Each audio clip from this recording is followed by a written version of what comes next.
Good morning and welcome to Sunday morning here on Batter Up here on the Sports Insanity Network, brought to you by the Dugout in Millwood, along with our co-signer, Top Notch Sports Club. It's me and the Pun Master this morning. Good morning, Mike. How are you? Good morning, sir. How are you? Awake and on location in sunny Millwood, New Awake. York. Well, I I went would an hope you're whole awake for this. I went a whole 5 miles, everybody. I have traveled as far as the old ops guy is willing to travel right now. I am live in location in sunny Millwood, and we are here to talk about some very, very fun, interesting stories. A retirement which would have been better, fun at 35,000 feet in the air. And then this year in baseball has been off to an interesting start. So let's pass it over to the guy who runs this network. Good morning, Mike. Don't forget, you are live. Yeah, I know. That was tremendous on so many levels. All right. Let's dive on in since you're on location. A whole 5 miles. You gotta All right. love that.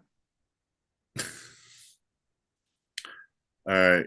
As you mentioned, let's start with the retirement and it's not a player, it's a broadcaster, Yankee broadcaster John Sterling announced his retirement. The Yankees had a whole ceremony for Mr. Sterling yesterday. He will be 86 years old on July 4th.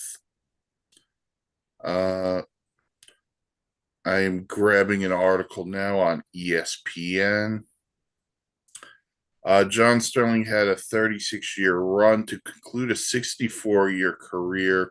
His last game was yesterday. Sterling took the field for a pregame ceremony with his family to a roll call that spread from the right field bleachers.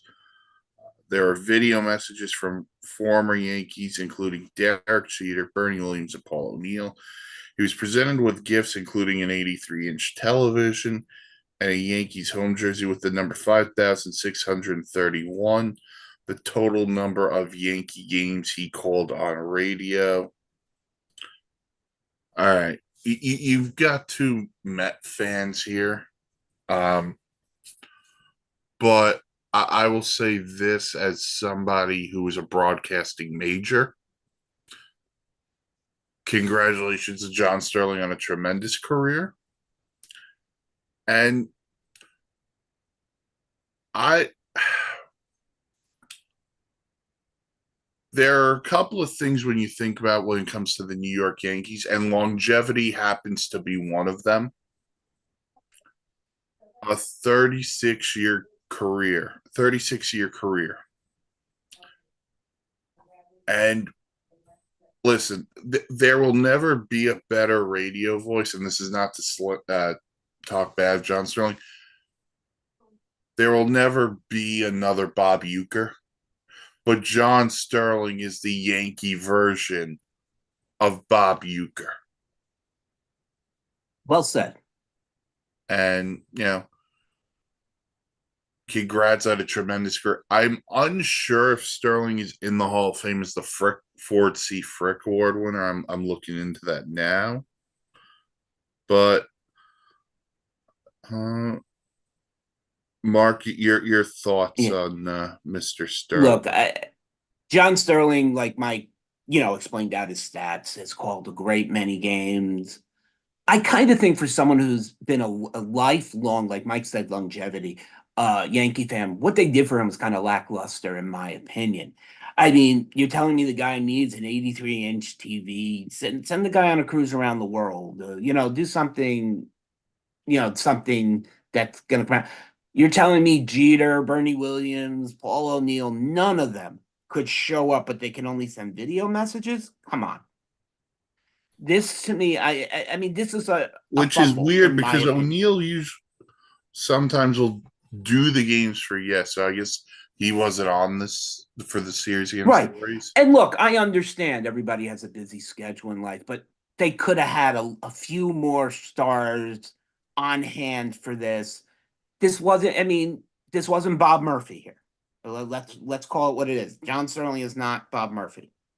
There's never going to be another Bob Murphy. I don't think there can ever be replacement. He is just that was that memorable. And I think what Jeter did to honor Murphy by making sure his name was called only by him in a recorded voice was a way to do it. This just seems so just unheard of. I didn't even know they were doing it until actually after it happened, to be honest. But I'm not a Yankees fan. Yeah, so maybe Dan and Bill cover that on Bombers banter, but yeah, I just wanted to congratulate Sterling on a great career. So best of Well, luck, your the retirement. one thing I'm not going to miss, Mike, though, is look, I listened to John Sterling a lot when I was, at the Mets were off or whatnot. I'm not going to miss hearing a home run call that was 25 feet to 50 feet in front of the left field wall. I I'm thought not going to you. miss that. I think the man got the tip after last year being hit by a foul ball. I think it finally hit him in the head and said, it's time to retire. I thought you were gonna say I'm not gonna miss the home run calls of when he goes, uh, all rise for Judge, or when it was A Rod, an A bomb from A Rod. That's steroid infested. Yeah, I'm not getting into that. I'm Right. not people. But yeah, congratulations to Mr. Sterling on a tremendous career.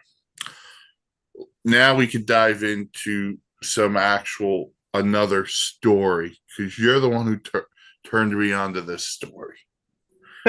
Mike, And I this has don't to want do, to ever be put in the sentence turning you on ever again. well, you're the one who gave me the story, Thank you. which got my attention. There So we go. Yeah. I mean, I don't think my phrasing was terrible to quote Sterling Archer, but that's a whole another question. Great show, Archer. If you've never watched it, I don't know what streaming service it's on currently, but you can go find it. Um, the FAA, or the Federal Aviation Administration, and United Airlines are investigating an incident involving the Colorado Rockies during a chartered flight from Denver to Toronto. In a since deleted video posted to social media, Rockies hitting coach Hensley Mullins is Yes. seen sitting in a pilot seat in the cockpit while the plane is in flight. Mullins wrote in the caption on a social media post, quote, had some fun in the cockpit on our flight from Denver to Toronto.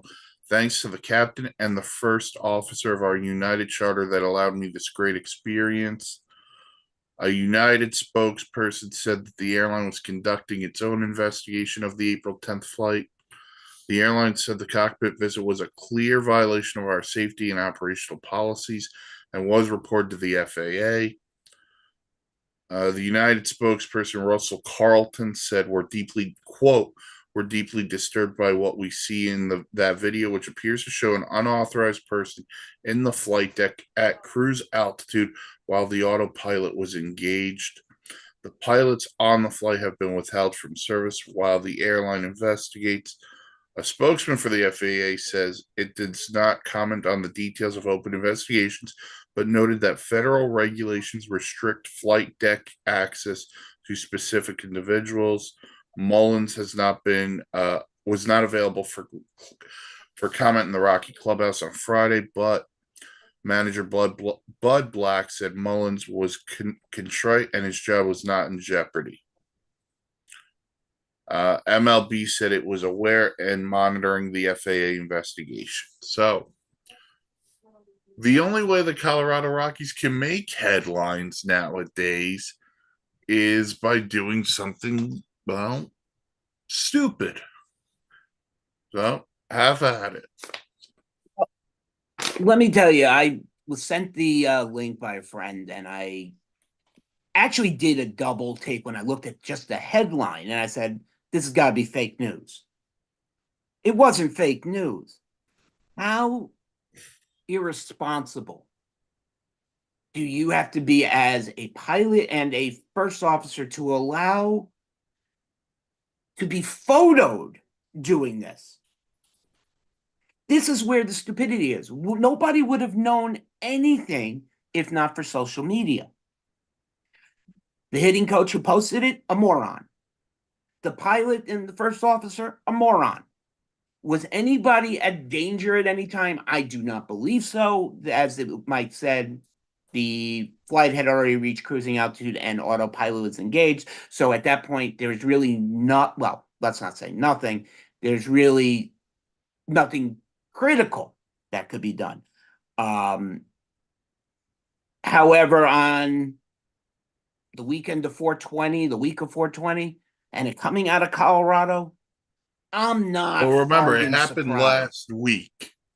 Yes, but it was, it was It coming didn't. up. They It were didn't not going to get. be It home when didn't it hit the happened. They news. had to Yeah. celebrate.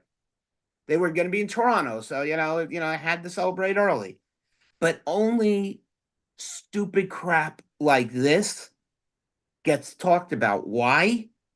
Because it's headline news and it just points more attention at the Colorado Rockies that are already abysmal to start the season as it is. We often talk about social media in light of reread what you write before you hit send, and watch the videos you post online because you're gonna do something. You do something stupid. That's usually when we're talking about players or people within the spotlight, not a coach. Right. I mean, And look, sorry, go ahead, Mike. no. You go Yeah. first, and then Look, I'll. I wasn't. I was going to say, look, he isn't a nobody, but he isn't a somebody. So the hitting coach, is a face of the franchise as it represents the organization. Right. You're representing an organization. And the fact that you posted it now, listen, had the flight not taken off yet and he's sitting there, that's not a problem. Exactly.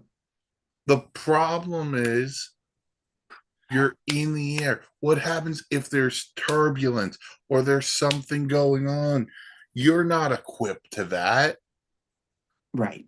And the stupidity of posting, hey, you want to send that picture to your significant other, to your kids, leave it between you, that's fine. But when you share it with the world, you've now put yourself into trouble, and you just got these two pilots in trouble. Their But, careers are over. but they're stupid enough to allow you to do this. That's Right. the other issue. Now, you say their careers are over, but here would be my question to you. And I'm not saying anything outside of this is all hypothetical. Right. What if, and again, we don't know, this is hypothetical. Mullins paid the pilot to sit in the cockpit. I mean, it's a hypothetical possibility. Right. He could have said, What "Look, this is my lifelong dream. It's on my bucket list. If I gave you $1,000 each, keep it quiet. Let me sit in the cockpit. Fine, sit in the cockpit. Get a picture taken. Don't share it like Mike said and just with the wait till world, or especially wait till you land. or wait till you land or something like that and say this is what it was at night, on the ground. Lie about it. Don't say you were in the air. Wow, These like and Phil here's the Collins thing. knew you were in the air, but that's probably it. I I was thinking you were gonna say would the Rockies just hire the pilots, to make up for it? No, because they're never gonna get cleared by the FAA No, to they're fly a never gonna flight get again. cleared. Right. At least not in this country. Let's put it this way. They'll have to go to another country to go fly, but they'll never be cleared by the FAA in this country to fly a plane. Well, the reason why I brought up the money aspect and the potential of a bribe being taken would be if they do lose their career, could they? And again, look, Now, had they taken the bribe, then they can't do anything about it. But if they didn't and they refused, and it's just perpetual, then you could talk about potentially a lawsuit between the pilots and probably not Mullins directly. It'd be the organization who would take the Nope. hit. So This just puts a light on a team that doesn't need it. they're 4-16, and that's how they got on this to the podcast. They're 4-16, but and listen, I've done this the past couple of weeks on the midweek edition. I did it with the White Sox last week. I did it with the Marlins the other day. But I made a light on the Marlins because I said, you know what? The Marlins deserve what they've gotten after how they handled the whole Kimming stuff. And then, on top of that, with Sandy Alcantara being out for the year, the Rockies just suck. Like, I think the stat, this was earlier in the week, so it's probably changed, but it was like 18 of their first what or 16 of 18 games, they gave up the first run. This is a team not built to win, but an organization that could pay Chris Bryant $170 million. You have to start looking. Is Colorado going to turn into the next Oakland, or is that going to be the Chicago White Sox? The White Sox, I'll say, can at least draw free agents in. And you brought up Bryant, and we talked about Bryant a couple of weeks ago when we brought up which is the worst contract, that or Anthony Rendon. Here's the thing that bothers me the most about the Colorado Rockies. You have the audacity to trade Nolan Arenado for pennies on the dollar. Let's be real honest, because everything you got back won big names. Then you let Trevor Story walk as a free agent. Then you say, oh, well, we let Nolan Arenado go. We let Trevor Story go. Let's pay 180 million bucks or whatever it is to Chris Bryant. In what universe does, once you get rid of Nolan Arenado and once you let Trevor Story walk, just throw in the rest of the TNT, have Roadrunner chase Wile E. Coyote, and just let the dynamite explode and just blow this thing up, and you start it from the bottom again. Because this team's not good, but at least if you had something to say, okay, we've got a bright future coming, people are going to say, okay, we've got something. The best thing I could tell a Rockies fan that's going to happen in 2024 is Todd Helton's going to the Hall of Fame. Yes. Outside of that, it's, hey, the Nuggets and Avalanche are in the playoffs right now. I mean, if that's something to look up upon in Colorado, okay.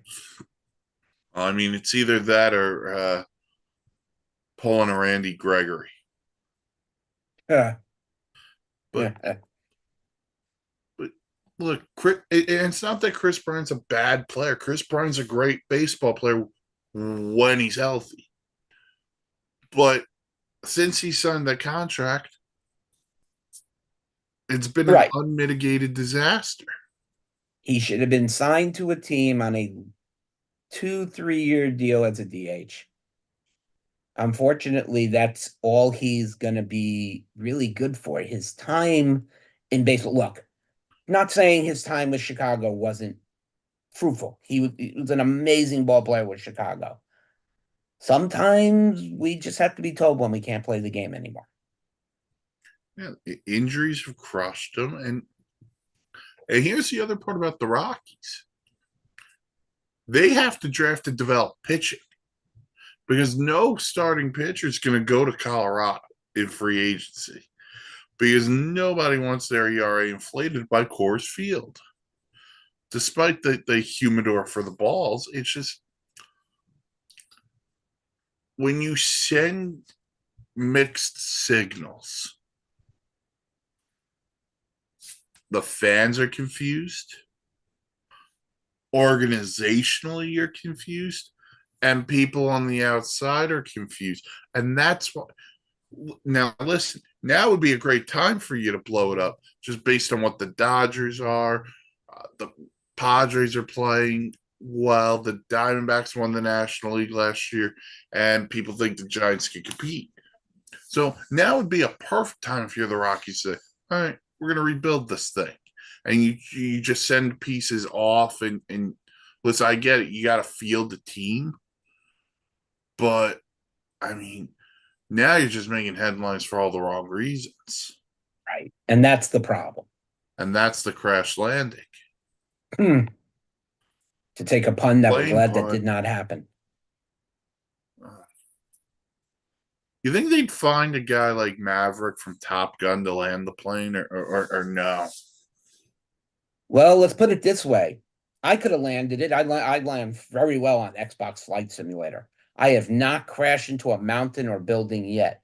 However, in this day and age, you don't need a maverick. You just need someone with knowledge of basic flight controls. And there's enough technology that tractor beams are going to be available soon, and we'll just guide planes in that way. And then Skynet is then born, and then it's all over. It's all over. It's already over. Oh, all right. So that's the latest on the Colorado Rockies situation. Um, we had two other things before we kind of dive into some series. I want to start with the one. I don't know if you saw this from last weekend, the Angel Hernandez strikeout of Wyatt Langford of the Texas Rangers. Oh my God. The ball was outside the damn ballpark on that strikeout. The ball was literally, if here's the plate, it was here on a slider. And he called that out. And I was like, oh man, he's got to be playing. That's a joke. I'm like, wait, what? But my favorite part of it is the pitcher just kept pushing it further away.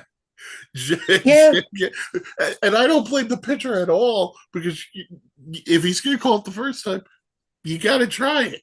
You got to keep. absolutely. Oh, Let's face it.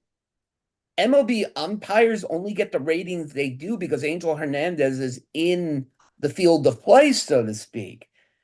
If you look at MLB does a great thing with umpire breakdowns on calls. And they did a breakdown of the last week. And when you take 99% of the umpires and Angel Hernandez, he's the 1%. My God, what is MLB doing? If you look at this StatCast that is so brilliantly put together, I wonder if it's just they're more afraid of an umpire union strike or whatever if they fire Angel Hernandez. That's I'll come and umpire games. My eyesight is not what it used to be, but I'll come umpire games. I'll bet you anything. Mike could do a better job than Angel Hernandez. I mean, and this dude had the gall to sue Major League to try to sue Major League Baseball for discrimination. Like, It's offensive for what to even watch a game with him well, umpiring because you here's don't the know what you're sad going to part, get. Mark. He's behind the plate today. I know. I Mets know. Dodgers. Mets Dodgers. The ball's going to be somewhere on its way into the Pacific, and Francisco Lindor is going to look at it going there, but Angel Hernandez is going to watch the ball land in the ocean and then call Francisco out. Yeah. So Adrian Hazard, Tyler Glass now. Godspeed. I'm going to send this on a fast tangent, very fast. Okay. Mike and I are the Mets fans here. We don't have a weekly. We're not as hip and great as Bomber Banter. We don't We're have not a. as hip. We're not as hip and with it. We are the writing element of the network. You want to see a Mets tribute weekly? Go onto the network at www.thesportsinsanitynetwork.com and look at the articles on the Mets. The Mets were written off, and I'm going to make this quick. I don't take this Well, long. we The were Mets going to were get into written this when off. we got into the series for the week, but go Yeah. ahead. The Mets were written off pretty much before the season started, not because of their lineup, because of their pitching staff, both not only in the main rotation itself, but in the bullpen outside the hands of Edwin Diaz and Drew Smith. Let's say those were the two stability ones. The Mets pitching is not probably, I just looked it up, is the best in Major League Baseball right now. Mind you, we're 3 weeks into the season, as Mike likes to point out, to keep me in the now. We're 3 weeks into the season, and nobody had the Mets anywhere higher above what the Nationals, or let's even play it fair, what the St. Louis Cardinals were going to be. They just took the series from the Dodgers. This 1927 Murderers Row version of a lineup, and without pure luck, no offense, we're not going to call it any more than it was. That game should have been blown out by the second inning with the amount of times He's that talking Jose about the game Busto loaded. yesterday, just so Yeah, everyone's aware. right. With the amount of times he loaded up the bases, but got out of it because the Mets defense is good enough to get you out of this type of stuff. He got lucky. Good. Yesterday's game, I love the fact that they brought Edwin Diaz in early and then trusted Reed Garrett to close it. I love that they trusted Mr. Fantastic from the Fantastic Four to close it. That's what I'm calling him. This guy has not won more than one game in any of his seasons, ever. He has now won three for the New York Mets. And mind you, that And ties he him is at the safe. league lead for wins. Not something the Mets ever were going to be mentioned in leading a leader at. I want to go back to the Diaz thing because we kind of saw this trend with Buck a little bit too. When the heart of a lineup comes up, that's your high leverage point. And I kind of think this is kind of the way baseball's going and has gone. And I think for the Mets, it's a good thing to have a guy like David Stearns in charge because he did a similar thing with Josh Hader in Milwaukee. But man, to throw Edwin Diaz in the eighth inning to face it was Freeman or it was Teoscar Hernandez and Max Muncy Correct. because he had walked Freeman Right. and the stones of Edwin Diaz to strike out Hernandez and Muncy. And Muncy's pitch was a 98-mile-an-hour fastball, a little bit high, very hittable. Now you got And he blew Muncy it on the right by him. slider. Was it Muncy on the slider? I thought he got Muncy him on was the on the fastball. slider. Hernandez was the fastball. Okay, I got him mixed up. My bad. Yeah. But to me, and by the way, Edwin Diaz wasn't even his sharpest No, yesterday. because he gave up 2 walks, which is very unusual for him. Although that could have been the plan because you don't want Ohtani and Freeman to beat you. But to go a little bit deeper on the Mets talk, and then we can flip it to the Dodgers just for a Yeah. few.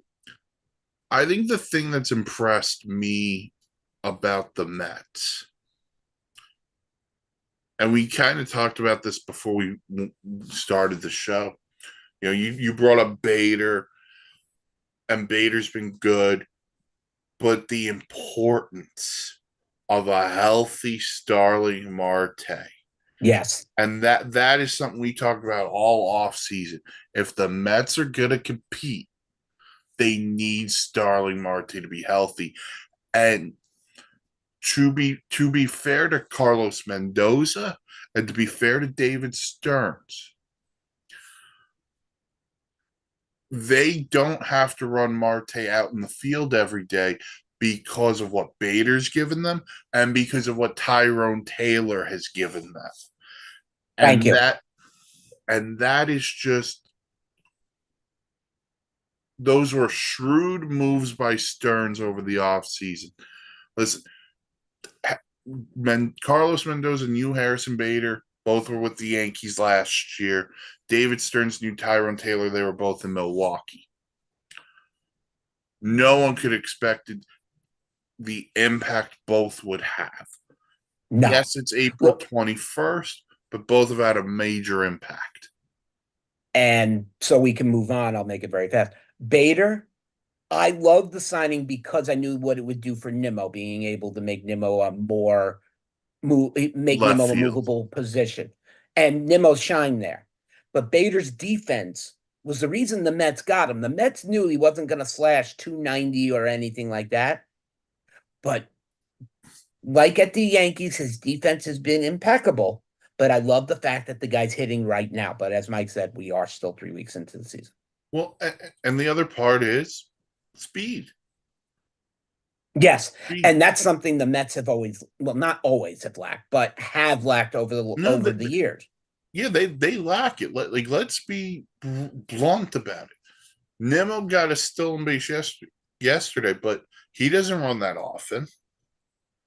Correct. Marte, you probably want to pick and choose when he can run just based on his injury history, but he could do it. And Lindor, that's really who can run in this line. Now, Alvarez the other day picked a spot to steal a base, which was random, but you know what? Godspeed. We'll see. We'll see in 8 weeks. Hopefully. But you know, they don't have the speed, and they're playing to a certain extent. They're fundamentally sound. Now, defensively, they haven't been great. Joey Wendell, I'm talking to you, but this is a team right now. They're 12-8, and they've gotten not a whole heck of a lot from Lindor. They've gotten Oh, we got a monster from him the other day. well, in general, In general, sorry, they haven't sorry, got. Francisco. Oh You no, need it the was you a needed the massive love. shot. Yeah. You know, Alonso hasn't gotten hot yet.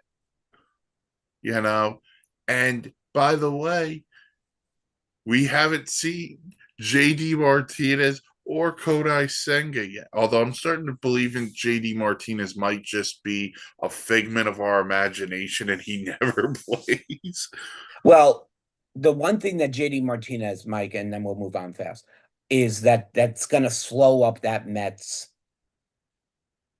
lineup. Martinez doesn't run like he used to. No. So him going first to home on a double is not going to happen. You know, And that's fine. I'll take so second and third. I'll take second and third too. But I'm just saying one thing we have to think about with Martinez coming back is that's going to put a little bit of a wrench in the speed in the Mets. Yeah, and just to flip side this stuff to talk to the Dodgers for a minute. Um, listen, they are really talented. They are game over 500 at the moment.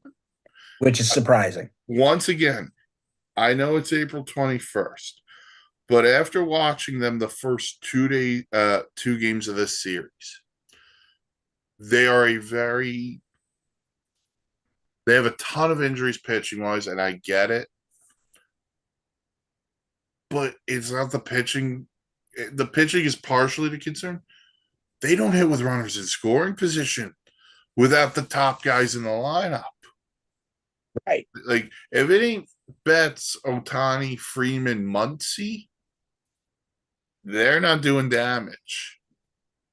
And you know, shout out to Rick Zolzer, the original Dodgers fan. You know, well, not the original. He's still calling The games original. he's still calling games at the Dutch. So we love you, Rick. Sorry, Zols. But this Dodger team, when we saw it put together, all we had were flashes of that Murderers Row lineup, even though with the pitching. However, the Murderers Row lineup hasn't shown up yet, but don't sit on it too long because eventually it's gonna open up for Otani, Freeman, and Betts has started off the season well. Oh Not to my take God. anything away Betts from has him. Not to take been anything away from phenomenal. Betts, but Otani and Freeman haven't hit their strides yet, and they will. Otani and Freeman both, lay singles, but Freeman was 0 for 15 going into that single. So that's just to show you where Freddie Freeman's at right now. And, well, Freddie Hmm. Freeman started hot, and then he got into a little bit of a cold spell. But it's the bottom half of that Yeah, bottom half of that lineup that just they haven't done anything. And I get it, when you have that top of the lineup, but there's not going to be a team more scrutinized this season than the Los Angeles Dodgers because because of the $1 billion. anything short of let's be real honest, anything short of a World Series this year, it's an abject failure, and it's going to cost Dave Roberts his job. Possibly that he couldn't put this group of all No, stars if he into the doesn't World make the Series. World Series this He's year, gone. that has to be it. He is I'm gone as tired of Mike the McCarthy in the same excuses. situation, but not to talk about football. Yeah, I'm tired of the excuses for Dave Roberts. Mhm. We'll always have the 0-4 steal second base though, Dave. You will always have that'll always be in my Mhm. heart, man. I don't like you as a manager, but I'll digress. All right. On to the Pittsburgh Pirates because that's the other team that's played this week. And then I was thinking of topics Wednesday for the Wednesday midweek. And I was like, you know what? I got to talk about this. And I'm going to bring it up Sunday too because Mark can have his back in my day moment. So Tuesday night, Mets Pirates. Jared Jones is cruising. 5 innings, 1 hit, 1 walk, 7 punch outs. And the Pirates pull him from the game at 59 pitches. And I'm hearing Gary and Ron talk about, well, they're trying to limit the young man's innings. The top pick from last year's draft, Paul Skews, they're pulling him in the minor league games after 3 1/3 innings. I hate this. Although I will give Paul Skews this. I saw the video of him signing autographs after his start. There was like a line down the third base line, and he was signing autographs for people. So I will give him credit on that. But I do not love the way the Pirates are handling these young starters. Let them throw a little bit, especially Jones, who was cruising in that start against the Mets. And to put a spin on it this way, are the Pirates looking to showcase these young stars to get to the trade deadline, have them healthy, and be able to trade them to start bringing in more talent? No, Look, this is your talent.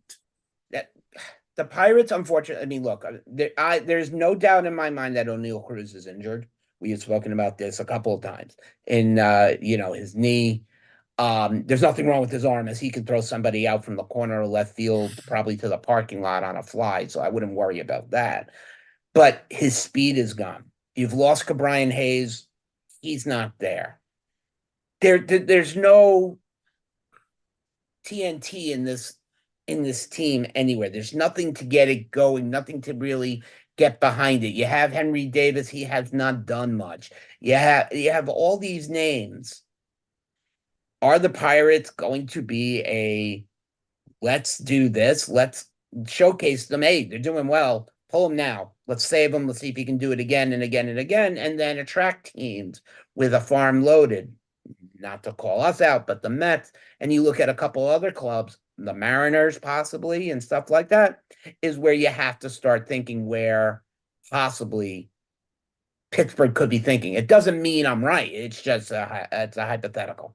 If you trade these young guys because you think you could compete, Well, Skews isn't going anywhere. He's locked no, in the no, major and leagues. Jones isn't going anywhere either. And I don't think I O'Neal don't know. Cruz, and I don't think O'Neal No, Cruz is O'Neal going Cruz and Brian Hayes are right. staying. I So think they're trying to the guys you move off of are the Brian Reynolds and those guys because right. you're trying to build this thing up. But I'm going to keep saying the thing, but you can tell me if it's wrong.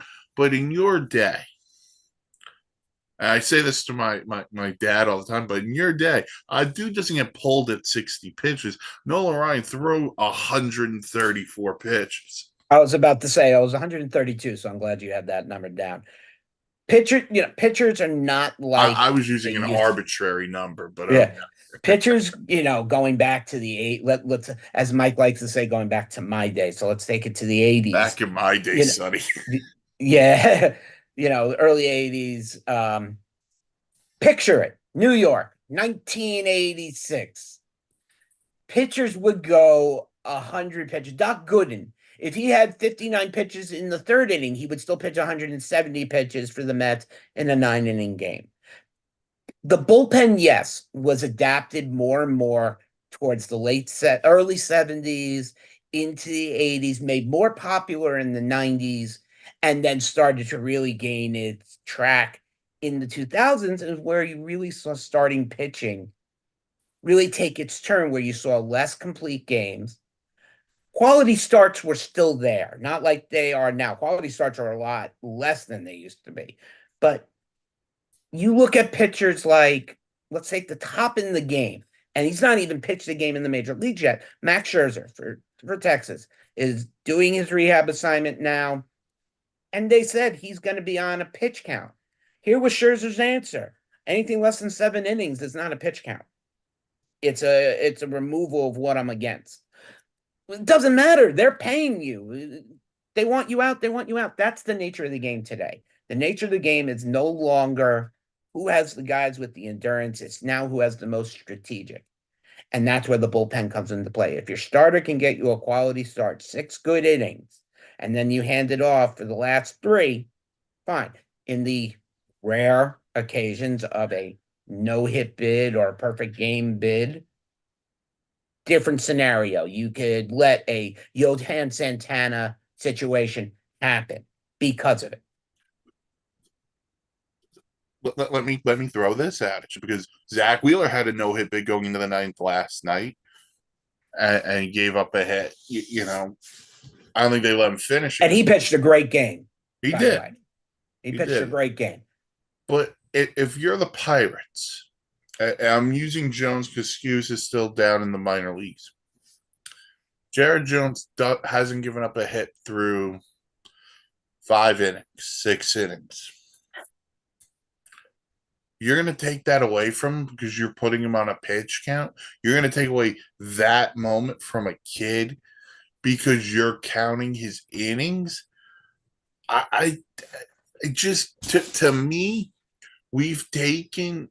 Listen, I'm okay with what you said about the bullpens, and they're a big part of today's game.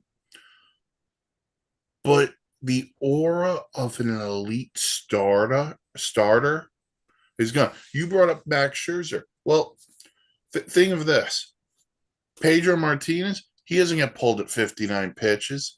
Randy Johnson doesn't get pulled at 59 pitches. Clayton Kershaw, Justin Verlander, the list goes on and on. The great pitchers don't get pulled in those spots. And I Yeah. get it. It's about the age of Jared Jones. But what pisses me off the most is the fact of the kid was cruising. He didn't get into any trouble, and you blew the game yourself by pulling him out of it. And to me, if I'm a Pirate fan, that would be what pisses me off the most. We had an opportunity to win that game because Jones is cruising. He can't give you one more freaking inning. Let's say he You throws still 10 let the pitches. kid go out for the next inning. If he starts to get into trouble, I understand you're Have trying to someone win the game. ready. Have someone ready. I understand you're trying to win the game.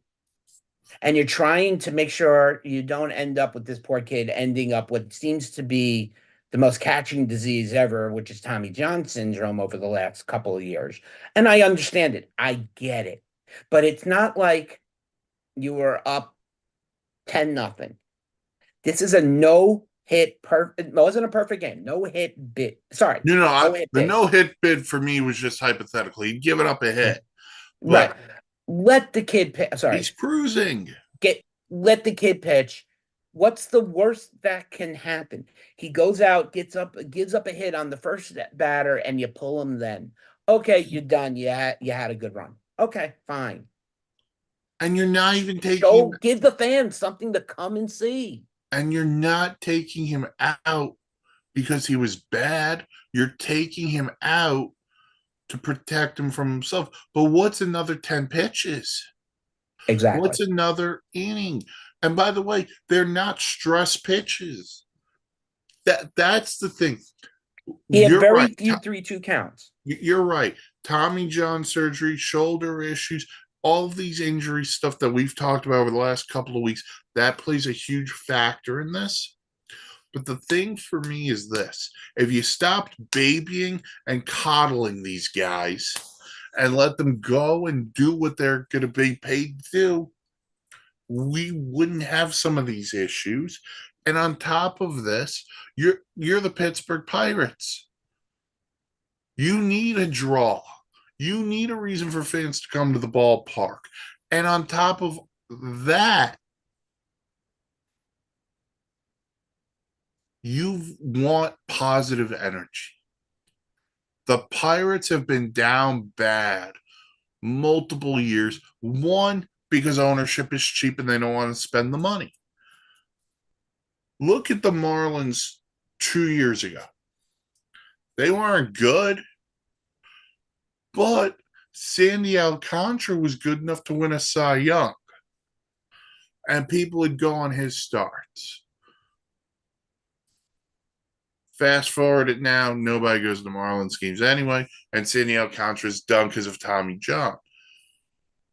And when I say done, I mean for this year, not career. Yeah. I just for me, maybe it's because I grew up in the mid 2000s and guys like Pedro wouldn't come out of games and they would go 7-8 or throw the complete game. But to me, the aura of a starting pitcher is starting to get ruined to a degree because argument's sake, we can talk a little bit more about this because we were Met fans. We're Met fans. We can talk about that rotation with Steven Matz and Syndergaard and DeGrom and Harvey. Like Matt Harvey was on a pitch count when he came back from an injury. DeGrom was on a pitch count when he came back from an injury. Outside of that, listen, how about Jacob DeGrom in game 5 of the 2015 NLDS? Not his best stuff, but Terry Collins had the brains to say, you know what, Jake? It's your game. And he let Jacob DeGrom throw 102 pitches or whatever it was in 7 innings. Murph hits the home run. The Mets win 3-2. You got to let the managers manage.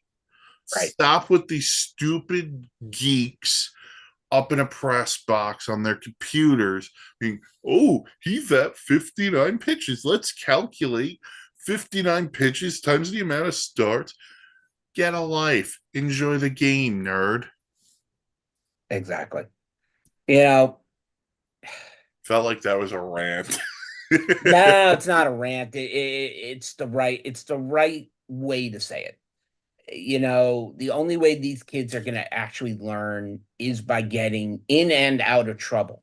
That's really the only way you learn, whether it's in the minor leagues or in the major leagues. You gotta let these kids pitch. If he was at 90 pitches, different story. But Exactly. 59 pitches, let the kid go 10 more. Okay. He's not 60 59 years old. pitches. Yeah.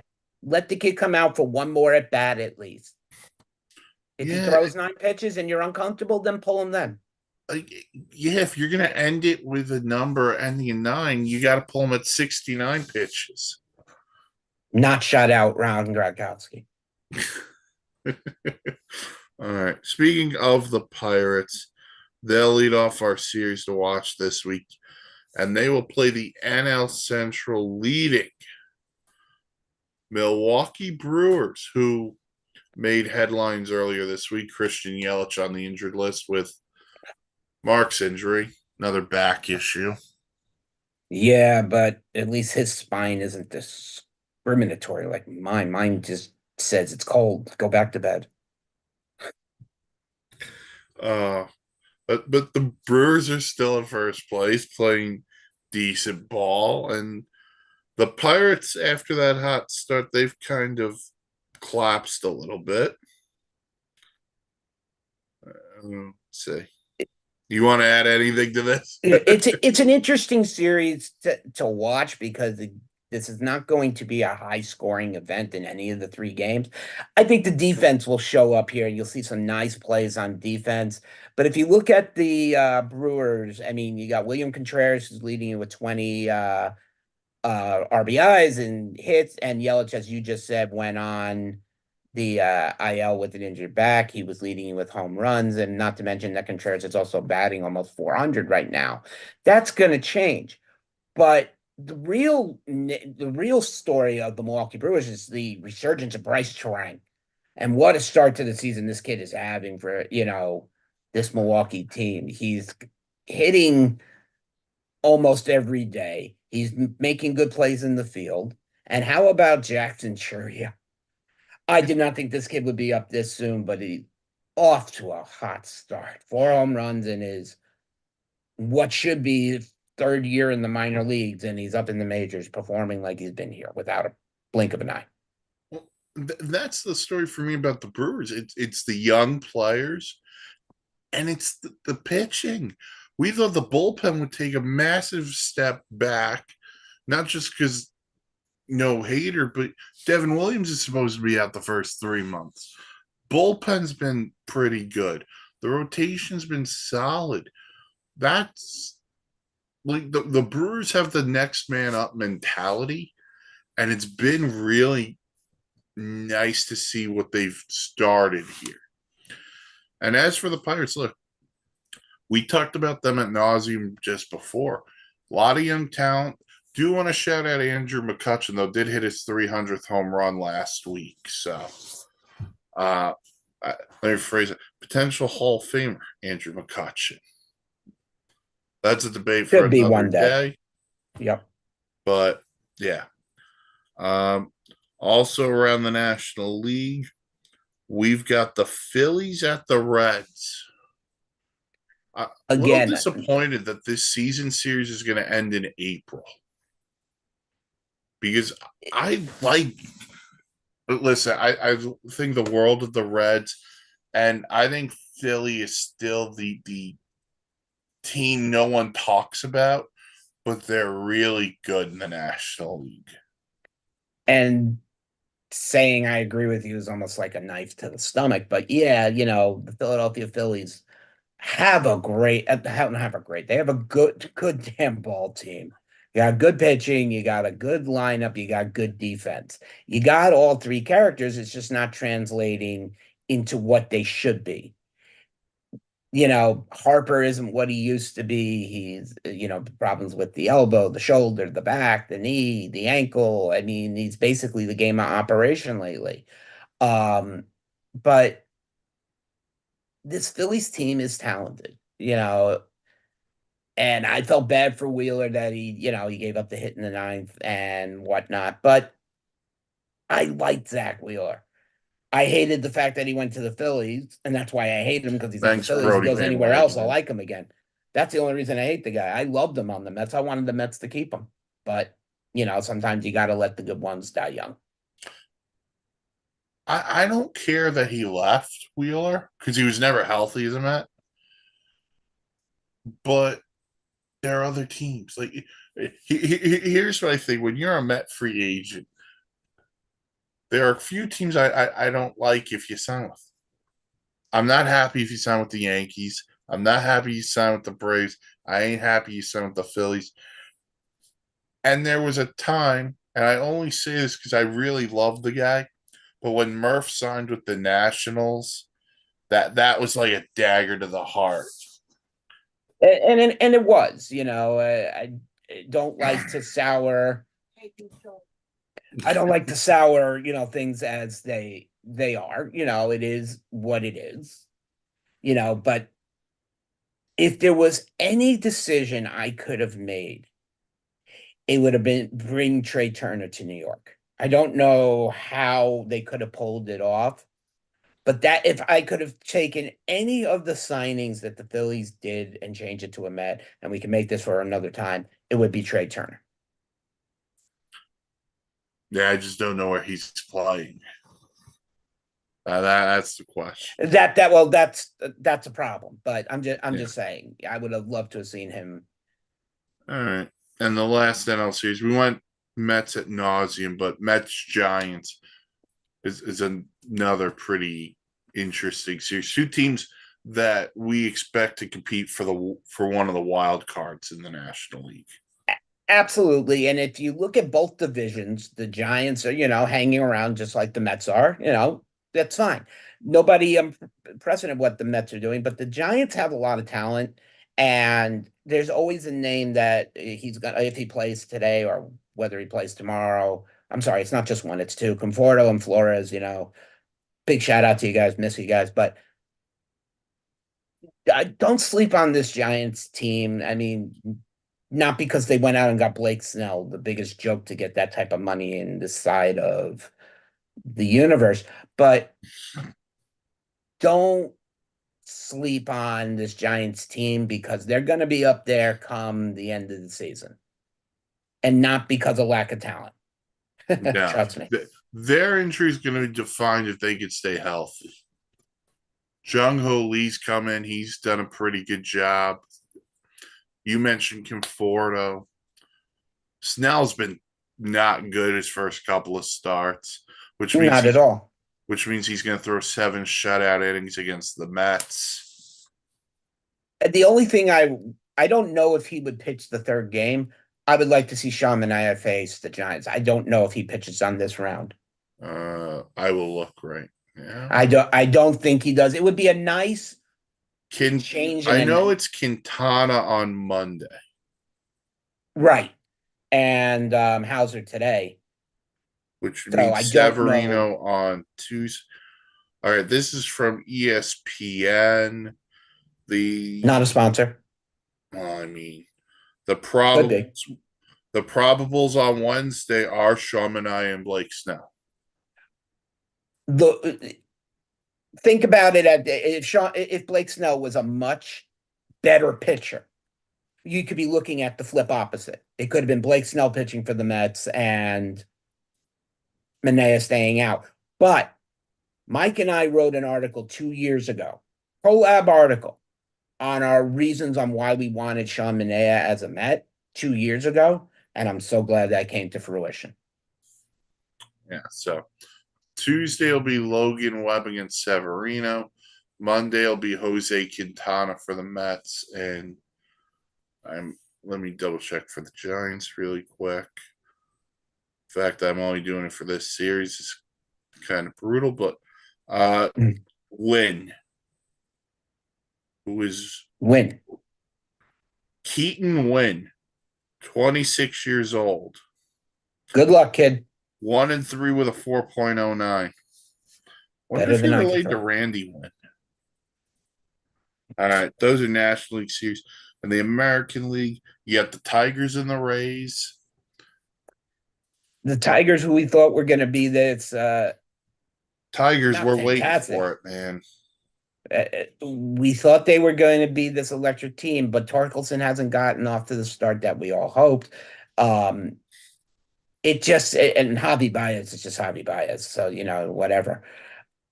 And they right now, for some reason, they don't beat the Twins.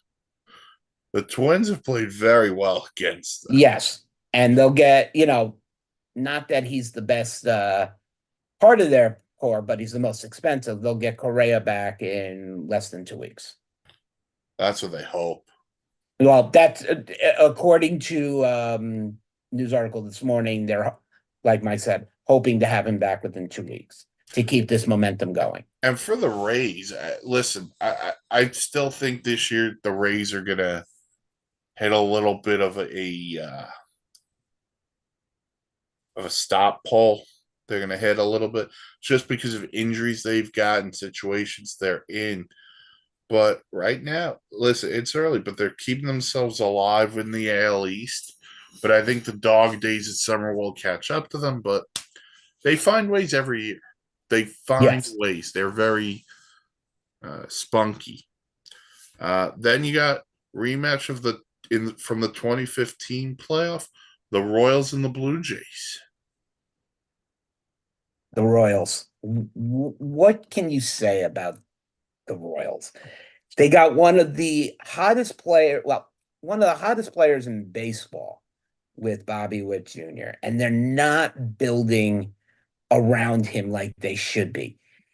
I would like to see this Royals team, yeah, I know yesterday, Kimbrel got his 422nd save. Shout out Colton Cowser for throwing the ball into the fountain. However, that was just a rookie boo That was boo. He didn't do it intentionally. He did run out onto the field the moment he realized what he had done. And luckily, the ball was still in the fountain and was recovered in time. But this is a Royals team, and if I want to call out any series, you call out the series against Houston, in which they won back-to-back games by 10 runs or more. Don't sleep on the Royals, sitting at 13 and 8, literally on the heels of Cleveland. We never no I expected Kansas City to make waves. I didn't expect them to come out of the gate like this. and they're making waves. You brought Bobby Wood, but how about the rotation? Cole Reagans, who's been phenomenal to start the year. Remember, they got him for a Aroldis Chapman. He could be in the Yes. Texas Ranger rotation right now. Now, do I think And Texas would still sell him for a World Series? Absolutely. But with the injuries the Rangers have had, but you got him. Seth Lugo's pitched well to start the year. Michael Waka has pitched decent to start the year. better than Fonzie. I just, but between Bobby Witt, Sal Perez is still hitting at a high level. And Still a great catcher, too. well, I mean, he's kind of like Yachty in the sense of they were defense first Yep. at the beginning of their career, and then later in their career they became better offensive players. That is just who they've become. So the Royals are good. Listen, the Toronto Blue Jays, they've won the first two in San Diego this weekend.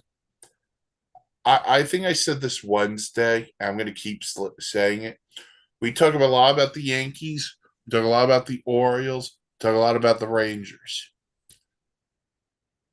The sleeping giant in the American League is the Toronto Blue Jays. They are the team you want no part of. They have a great rotation now that Kevin Gosman's healthy. And that lineup, if Vlad Jr. gets hot, that lineup is as dangerous can be. It's really a opposite image, and I hate to say it like that, of the New York Yankees on what this team is really built up to be. Hmm. But look at the guy out of the gate. The one hot person that a lot of people were talking to is Justin Turner. Yeah. And he's still got a lot in the tank. He's still batting 323. He's having a good start to the season. The power isn't there, but he's driving in runs. Like Mike said, Vladdy just hasn't hit his stride yet. He will. It's quiet. Springer has been quiet, very quiet. He's had probably the poorest start of Too anyone. quiet. I mean, but you need to get him on your fantasy team, Mike. We need him to start going. Um, I No, need. no. Guys lined up on my fantasy team lined up hurt. Thanks, Joe Burrow. Yeah, and I see that's so happening to Soto right now.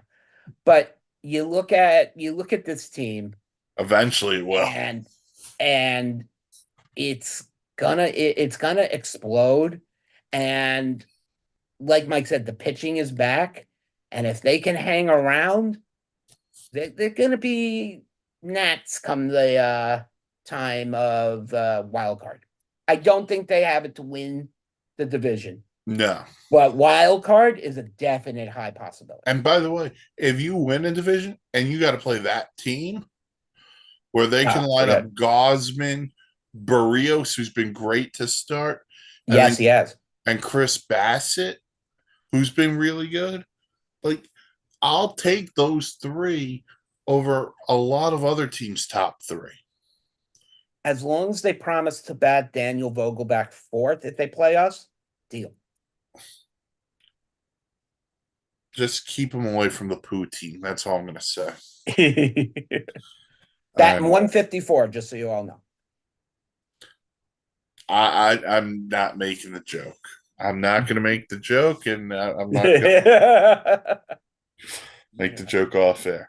And the last series we'll talk about Mariners Rangers. Listen, I've said it about the Mariners. We know they can pitch. They need the offense to start clicking a little bit.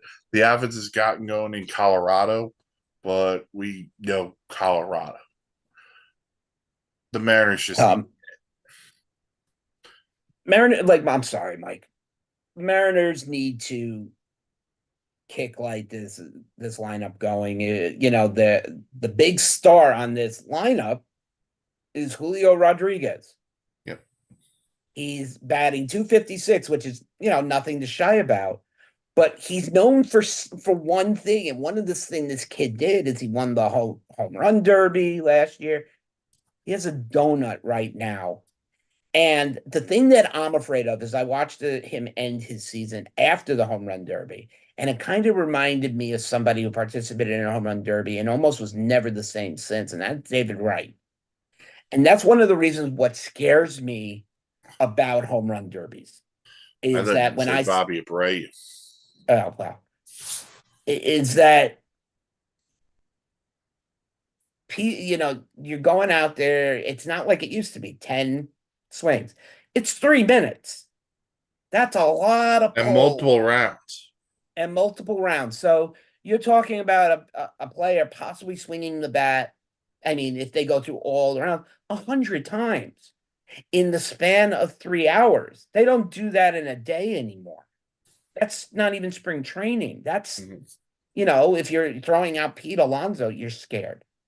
But the lineup, there is nothing here except for, Mitch Haniger's 13 RBIs that shout out offense. The other thing for me is just, I think teams know they can pitch to him because there's not a whole heck of a lot of protection behind him. That's the problem. And there used to be. They had Teoscar Hernandez, moved him. They had Eugenio Suarez, moved him. And now you're banking on guys like Mitch Garver and Cal Raleigh, who've gotten some big hits. Cal Raleigh has to hit behind Julio Rodriguez. And I think the thing for me on the Mariners, it's the same thing. It's just you're an impact bat away for me. From me saying, you know what? The Seattle Mariners, we just said the Toronto Blue Jays are a sleeping giant in the American League. If the Mariners got another impact bat, we could say the same thing about the Seattle Mariners. We know they've got the pitching rotation with George Kirby, Logie Gilbert, Luis Castillo, and company. Back into the bullpen, that is what it is. You could always patch that at the deadline. But if you had another impact bat to go with Julio Rodriguez when he's not hitting homers, you can go, okay, whoever it may be, we need a big hit. Can you get it for us? And you need that. That's what the Mariners need. Texas, you needed a couple of impact bats. Well, back-to-back off seasons. Marcus Semien, Corey Seager. So, Enough said. Right? Enough said. And Semien off to a great start. Not to take anything away from Seager, but Semien off to a fantastic start. Their lineup: Semien, Seager, Adolis Garcia. Josh Young's out with the broken wrist, but I'm going to throw him in there. Jonah Heim, These guys hit. That's Why did Texas win the World Series last year? Not because they pitched great. They had this unstoppable offense. that kept putting runs up on the board. Yep. And that and that's something we have touched on multiple times here on the network is that yeah, there's nothing better than seeing your player launch a 400-foot home run, but it's small ball and base hits that win you ball games, doubles, singles. Look what the Dodgers did against the Mets yesterday. Otani single, Freeman single, just single, single, single. There wasn't really power home run. There wasn't any home runs by the Dodgers Mm-hmm. yesterday, but they kept on putting runners in motion with And, constant putting the ball in play and teams are getting too reliant on on the the home run. home run. And that's the a big change you've seen in the Mets this year is that Pete Alonso, yeah, there's your home run guy. There's your home run person. But besides that, the Mets are built for a doubles and a singles and doubles team now. With Marte, yes, he's hitting bombs, but I like what he was doing before that. Getting on base, getting in runs. That's what I want him to do. Yeah, so Yeah. Mariners, Rangers. I'm not. I think this is the first time they're playing the AL West, so Mhm. should be a fun week of baseball. You got anything else you wanted to hit? No, I mean, look out for, this baseball season, I'm not your Leroy Jethro Gibbs, but I have a churning in my gut that this season is going to be something special because the last few years of baseball, not to take anything away from the Texas Rangers or the Arizona Diamondbacks, what they did last year, I just think we're going to see something happen that we haven't seen happen yet. And whether it's a miracle, whether it's a breaking of a record. I mean, the one record, Mike, here's the one thing I want to throw in quickly, and then we'll wrap this out. Can Ellie De La Cruz break Acuna's stolen base record from last year? That's the only thing I wanted to throw at you as a non-topic So hot mic 70. question. He's got to get to Yes. 70. Yes. And talking about Ellie De La Cruz, Cincinnati Reds, you know, part of a very electric team. Ellie De La Cruz has made the headlines in almost everything, whether it's been home runs, stolen bases. He currently sits with 10 3 weeks in. I'm going to say no, he doesn't get to 70. Okay. I'm going to Why? say no. I'm going to say I think he'll get close to 60, but I don't think he gets to 70. I think 78. 70 is going to be the high watermark for a little bit. I don't. I think this kid is ready to bust this league loose, I hope he is. as I he's own proven him in a with his fantasy bat. league. No, no, no. I have him on fantasy too. Not, I mean, but I've been watching him, and as he, came up and became, a name, he reminds me of someone, but with more power. And that, yes, throwing back to great Jose Reyes. He reminds me of him just with more power. And That's he's it. longer. That too.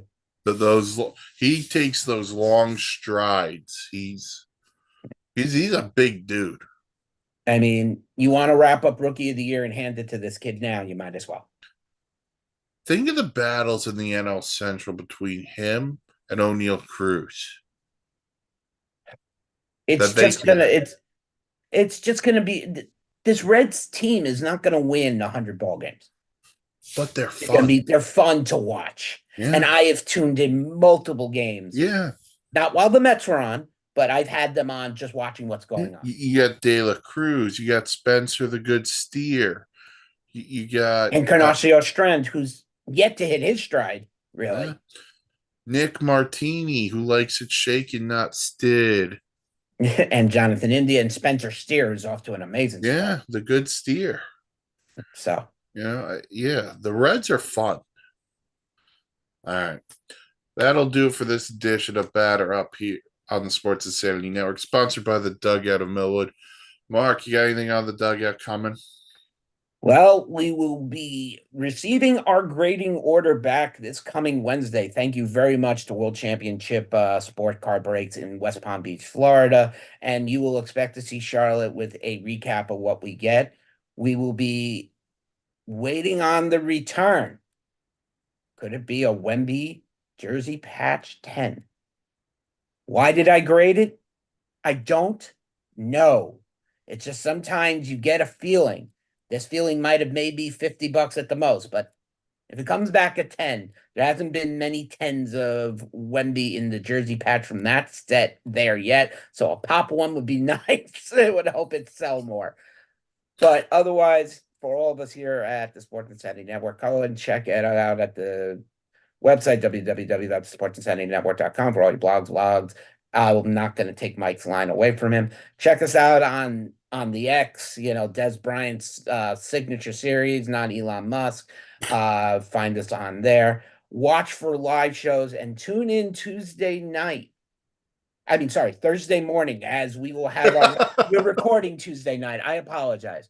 As we will be doing our collab project with Sweep the League out of Austin, Texas, with Rudy Campos for our NFL draft breakdown. Mike, myself, Rudy, Dan, and might have the Crispy Murphy on to join us for that. And we will have a good fun episode, and that will air Thursday morning as these guys have to go to Nate Moser's wedding. Thanks, Nate, again for screwing up the NFL draft. Yeah, you jerk. All right. We love you, Nate. Big shout out as He that wedding. loves you. I'm to be determined. All I want is to see them get Mike up in the chair. Yeah, the chair's gonna break, but all right. To everyone next time. All right, let's.